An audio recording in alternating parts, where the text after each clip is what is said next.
Colin Michael Goode was a former gardener with Auckland City Parks and lived in his isolated home near Clares on the Great Barrier Island. He was a known cannabis grower on the island. He had very minimal contact with the outside world. On the 30th of June 1999, his decomposing body would be found in his isolated home. He was last seen a month earlier in April of 1999. Colin's body was lying on a double bed in a master bedroom, and most shocking was that his right hand was missing. The remains of his dog were also found beside him. Police found 2 rifles, a .303 and a .22, in the bedroom, but it was quickly determined that Colin did not die from gunshot wounds. In fact, despite comprehensive post-mortem examinations, the coroner could not establish his cause of death. Police found that Colin had complained in 1991 that he had been assaulted in his home by armed mongrel mob members, demanding 13 kilograms of cannabis that they claimed he had. They allegedly robbed him of a kilogram of cannabis and $1,240. The person who alerted police that Colin had not been seen in a long time was questioned, but the man was quickly ruled out as a suspect. That man has since died in 2002 of a drug overdose. The case has grown cold since and remains unsolved to this day.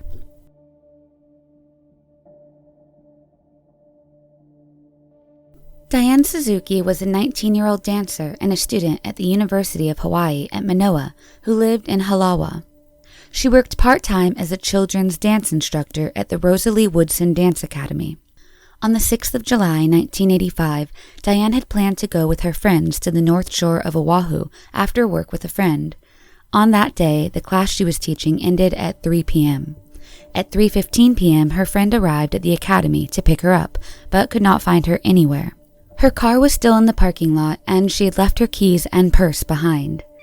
After Diane's friend notified her parents of her disappearance, they parked and camped outside the dance studio just in case she returned.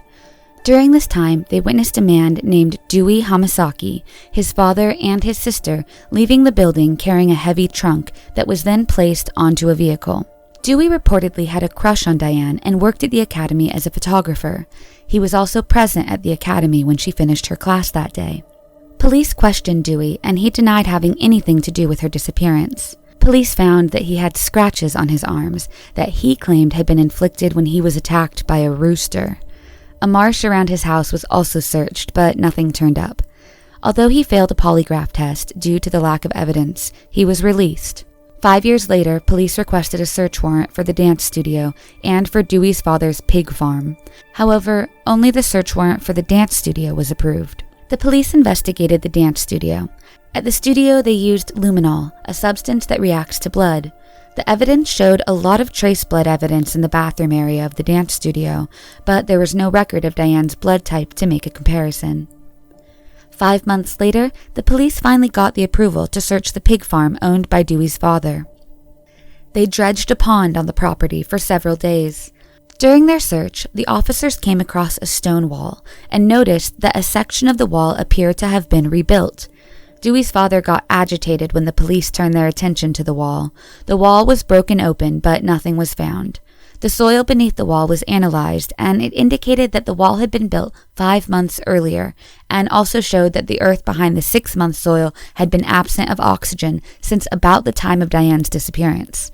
Investigators believe the delay in the 2 search warrants gave the Hamasakis enough time to hide the body. The police also dug up some banana trees on the farm and found some clothes that were similar to the ones that Diane were wearing. However, after all those years, Diane's family couldn't identify them. The case has since grown cold. Diane's remains have never been found. Her mother died in 1997 without ever finding out the truth about her daughter's disappearance.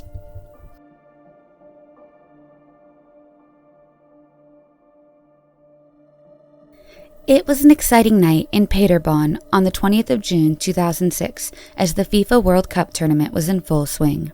21-year-old student nurse Frauke Liebs visited some friends at a local bar to watch a match between England and Sweden. Sometime before midnight, Frauke's phone ran out of battery, so she borrowed a friend's cell phone battery. Eventually, she returned the battery and began heading home at around 11 p.m. Her apartment from the bar was about 1.5 kilometers, and she decided to walk the distance on foot as she did not have enough money with her to catch a bus.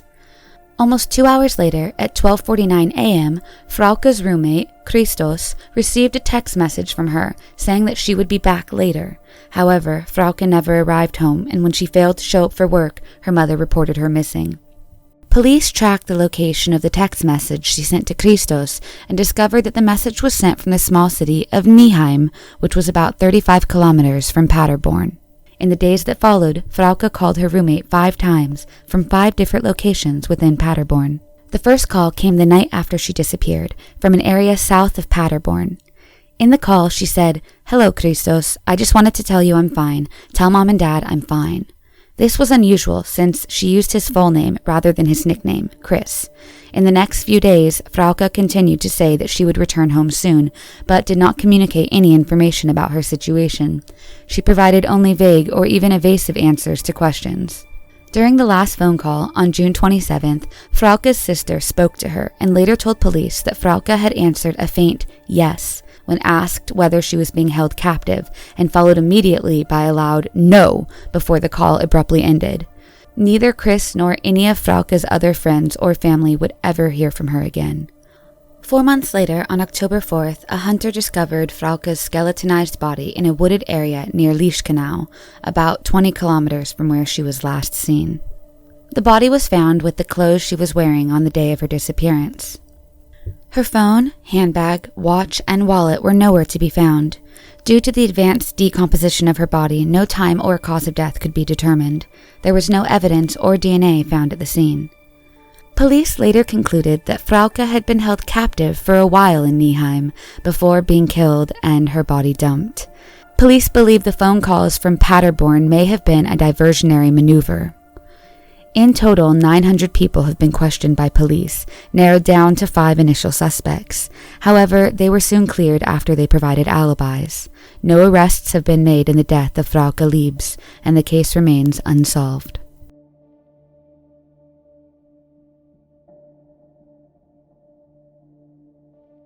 Jenny Low Chang was born in Los Angeles on February 5, 1958. In 1977, she was studying at San Francisco State University. On a Sunday, September 11, 1977, she booked a study session in the J. Paul Leonard Library basement, which was open until 11 p.m. At 6 p.m., she left her dorm and headed towards the library. She never returned to her dorm that night. When her roommate awoke the following morning and saw that Jenny hadn't returned to the dorm and her bed had not been slept in, she reported her missing. 3 hours later, a professor at the university discovered her nude body in the reading room on the 4th floor of the library. Her clothes and books were found near her body. She had been sexually assaulted and severely beaten on the head. She had also received multiple stab wounds to the heart and chest. There were several broken pieces of furniture in the room, which indicated a struggle had taken place. During the investigation, it was found that Jenny could not have entered the reading room on her own, as it would have been locked at around 5 p.m. on Sunday. Only a key or coded card could open it. About 200 school staff had keys, and about 1,200 faculty members had coded cards to unlock that particular door. Out of all the possible suspects, only 2 were ever questioned, a campus security guard and a faculty member. But both were never charged due to lack of any evidence. Some people theorize that the Zodiac killer was the culprit, but there have been no leads or suspects in the case, and it remains unsolved for more than 40 years. Tristan Brübach was born in 1984 in Frankfurt, Austria. He was the only child to his parents. Tristan went to Walter Koch Primary School up until 5th grade, after which he moved to a school in Sintlingen. Tristan grew up in difficult conditions. His mother was a drug addict who committed suicide when her son was only 10 years old. Tristan and his father continued to live in Frankfurt with Tristan's grandmother, soon moving in with them to look after the young boy. Tristan was described as a shy but very independent boy. He spent his time playing video games and tending to his pet rabbit. When he wasn't inside, he would spend time walking around his neighborhood all by himself, even though the area they lived in was known to be rough. During his preteen years, Tristan started to rebel. He even began smoking cigarettes in an effort to fit in with older children.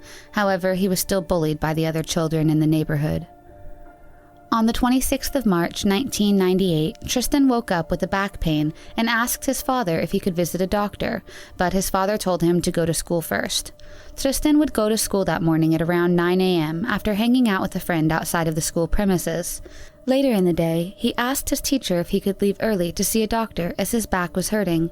He was granted permission and left his school at around 1:30 p.m. Tristan was last seen alive at Bruno Aschenlager, a park in front of Frankfurt Höchst railway station, at 3:20 p.m. His body would be discovered by his fellow classmates on their way back home. They returned to the school to tell their teachers, and the police were informed at 5 p.m. Tristan's body was lying in a pedestrian tunnel that runs alongside an underground section of the Liederbach River. He had been severely beaten, strangled, and his neck had a deep cut. Moreover, both of his testicles, as well as flesh from his buttocks and thighs, had been removed. The murder weapon was found next to the body. During their investigation, 3 teenagers claimed to have seen the murder taking place from a distance. However, they did not realize it at the time. They gave a description of the suspect, and a composite sketch was made. On the 7th of April, 1998, a man called in to the Frankfurt police station from a payphone in the Frankfurt Höchst train station, claiming that he had murdered Tristan. In the call, he said he planned on turning himself into the police and gave a description of his appearance, stating that he is roughly 180 centimeters tall, roughly 5'11", and had long black hair. He then ended the call with, "Arrest me." By the time police arrived at the train station, they could not find anyone by that description. The description he provided was different from the description provided by the 3 witnesses earlier.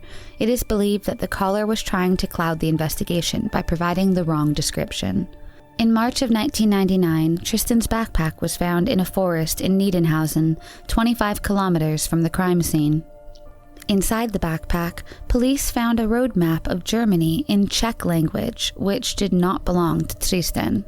The police consequently expanded their inquiries to the Czech Republic and Slovakia, but no viable leads emerged. In October of 1999, an unknown person was digging 1.2 meters deep into Tristan's grave late at night. The coffin was not opened. He was never seen, there were no witnesses, but police think he was disturbed while digging and therefore left. In the year 2000, all males between the ages of 15 and 45 who lived or commuted near the vicinity of the murder were voluntarily asked to give their fingerprints, and more than 99% of the men in the area complied. Despite the investigation of several persons of interest and the large-scale investigation done by police, Tristan's case remains unsolved.